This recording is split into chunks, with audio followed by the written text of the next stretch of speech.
महाराष्ट्र के एक ज्योतिष है अशोक खरात। सो महाराष्ट्र की एक महिला है रूपाली चाकलकर। फिर एक पंडित जी का किस्सा सुनाती है कि मैं उनके यहाँ जाती थी, एक दिन उनकी बीवी नहीं थी तो पकड़ लिया।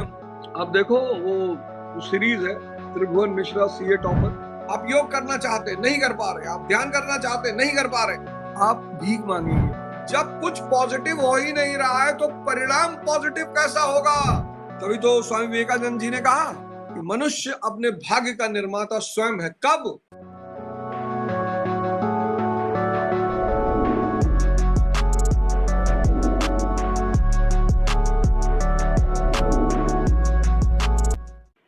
कल ही शाम को मुझे पता चला कि लोग मुझसे नाराज हैं कि मैंने बुद्ध को कुछ कहा है। प्रभु एक शिक्षक, एक कोच, इस सबसे बड़ी विशेषता पता है क्या? अव्वल तो वो किसी को कुछ कहेगा नहीं, लेकिन फिर भी महापुरुषों को तो कभी कुछ कह ही नहीं सकते, सवाल ही नहीं उठता। जैसे मेरे ऊपर इतना इल्जाम लगा, बहुत इल्जाम लगा, मैंने कभी किसी इल्जाम की सफाई नहीं की। पहली बार जब मैंने देखा कि बुद्ध के ऊपर इल्जाम लगा, भगवान बुद्ध। आइए आपको अपना दिखाता हूं, ये तो मेरा स्टूडियो अपार्टमेंट है। आइए दिखाता हूं आपको अपना घर का ड्राइंग रूम। आपके घर में हो सकता है बुद्ध की सिर्फ एक मूर्ति रखी हो। मेरे घर में पूरा एक दीवार भगवान बुद्ध के नाम पर अर्पित, पूरी एक दीवार। नीले कलर का वॉलपेपर है, ब्लू कलर। किसी की औकात? आपने क्या समझा? अच्छा, पहले लोग ट्रोलिंग करते तो मैं सोचता था चलो यार कोई बात नहीं, इनका काम ही है ट्रोल कर। भनते, मतलब भनते ऐसी गलती कैसे कर सकते? और किसी भी अफवाह को 30 सेकंड की क्लिपिंग पे कभी मत मानिए। उसके आगे भी कुछ होगा, उसके पीछे भी कुछ होगा। 30 मिनट की क्लिप, 30 सेकंड की क्लिपिंग, 30 मिनट तो खैर चलिए बहुत हो गया। 30 सेकंड की क्लिपिंग देखकर किसी अवधारणा को ना बने। किसी की इतनी क्षमता नहीं है कि वो किसी महापुरुष को कुछ कह सके। सिर्फ तनाव बढ़ाना, सिर्फ तनाव बढ़ाना, सिर्फ तनाव बढ़ाना, इसके सिवा कोई उद्देश्य ही नहीं है किसी का। स्वामी विवेकानंद सुंदरता में किसी से कम है? नहीं, पर चूंकि वो ध्यान ही है ना, उन्हें आवश्यकता नहीं है, ध्यान ही है वो। बाबा रामदेव को देख लो आप, किसी चीज की कमी है? ये जो सेक्स के प्रति पागलपन है, अंधापन है, उसकी सिर्फ एक वजह है।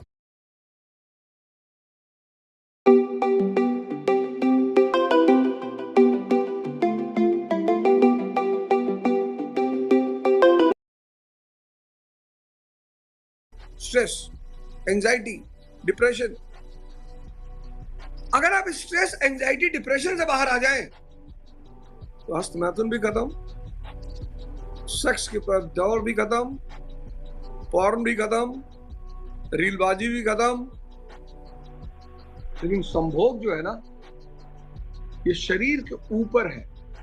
मन और चेतना बहुत गहरा संबंध, इतनी बड़ी शक्ति है, इतनी बड़ी, मतलब जिसको भी पकड़ती है फिर उसको होश नहीं रहता। तभी तो एक शब्द है कामांधता, कि काम ने अंधा कर दिया। प्रकृति की सबसे बड़ी शक्ति है, जिसने भी लड़ने की कोशिश की वो मार डाला गया।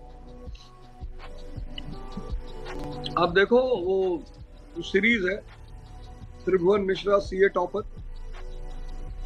अज्ञानता 98% लोग अपने मन के गुलाम हैं। तो उनकी किस्मत कौन लिखता है? उनका मन। इसीलिए तो वो भाग्यवादी है। 2% लोगों ने अपने मन को अपना गुलाम बना रखा है और वो अपनी किस्मत लिखते हैं। गौर करिएगा इस लाइन को, फिर से बोल रहा हूं, आप लिखिएगा इस लाइन को। 98% लोग अपने मन के गुलाम हैं। आप सुबह 4 बजे उठना चाहते, नहीं उठ पा रहे। आप 4 घंटा पढ़ना चाहते, नहीं पढ़ पा रहे। आप योग करना चाहते, नहीं कर पा रहे। आप ध्यान करना चाहते, नहीं कर पा रहे। आप भीख मांगेंगे। जब जब कुछ पॉजिटिव हो ही नहीं रहा है, जब कुछ पॉजिटिव हो ही नहीं रहा है तो परिणाम पॉजिटिव कैसा होगा? बोए पेड़ बबूल का तो आम कहां से होए? आप बताओ मुझे सोच के, कौन लिख रहा है आपकी किस्मत? आपका मन लिख रहा है या आप लिख रहे हो? और अगर आपकी किस्मत आपका मन लिख रहा है तो आप वहीं पहुंचोगे जहां आपका मन चाहता है। तभी तो स्वामी विवेकानंद जी ने कहा कि मनुष्य अपने भाग्य का निर्माता स्वयं है। कब? इतना कह के छोड़ दिया उन्होंने, मनुष्य अपने भाग्य का निर्माता स्वयं है, इतना कह के छोड़ दिया। अब लोग घूम रहे हैं कि कैसे भैया आंसर तो दे देते, पूरा तो बोल देते। मैं पूरा कर देता हूं आज इस लाइन को। मनुष्य अपने भाग्य का निर्माता स्वयं है अगर वो अपने मन को अपना गुलाम बना ले। किसके द्वारा? ध्यान की प्रक्रिया के द्वारा। तो काम के प्रभाव में सब है। देखो झुनिया कह रही है एक से एक बाबू। काम के प्रभाव से बचना, काम से भागना नहीं है, काम को समझना है। सेक्स से भागना नहीं है, सेक्स को समझना है। एक बार आप समझ गए, आप उसकी गिरफ्त से बाहर। फिर एक पंडित जी का किस्सा सुनाती हो कि मैं उनके यहां जाती थी, एक दिन उनकी बीवी नहीं थी तो पकड़ लिया हमको। और पंडित जी क्या कह रहे हैं? रुपया पैसे का दान तो रोज ही पाता हूं, आज रूप का दान दे दो। देखो शब्दावली, तो रुपये पैसे का दान तो रोज ही पाता हूं, आज रूप का दान दे दो। मैंने यूं ही उसका मन परखने को कह दिया, मैं 50 रुपए लूंगी। सच कहती हूँ, गोबर तुरंत कोठरी में गया और 10-10 रुपए के 5 नोट निकालकर मेरे हाथों में देने लगा। मैंने नोट जमीन पे गिरा दिए। पाखंडी रहे छाव मां, हमें म रही हम, जलपान करे नेता भुगतान करी। मैंने कहा ना, मनुष्य अपने भाग्य का निर्माता स्वयं है, मगर कब? जब वो अपने मन को अपना गुलाम बना ले। जब तक वो अपने मन का गुलाम है तब तक उसका मन उसके भाग्य का निर्माण करेगा। इसलिए दुनिया में भाग्यवादी लोग हैं। इसलिए दुनिया में भाग्यवादी लोग हैं। कौन है भाग्यवादी? जो अपने मन का गुलाम है। तो उनको पता है जहां मेरा मन ले जा रहा है वहां मैं जा रहा हूं।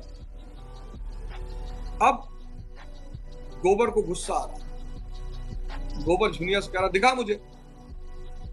अरे झुनिया कह रही, 2.5 किलो के आदमी को मार देगा, खत्म हो जाओगे।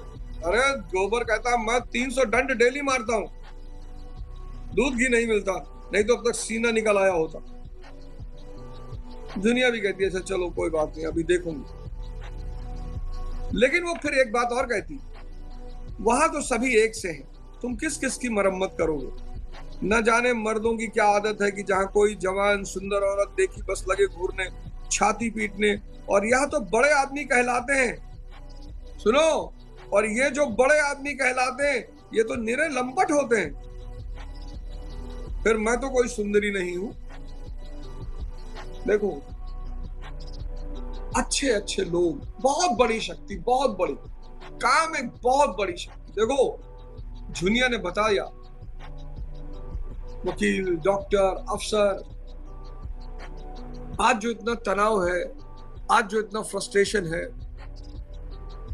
आज समाज जो इतना उल्टी धारा में पकड़ बह गया, उसकी वजह सिर्फ एक है।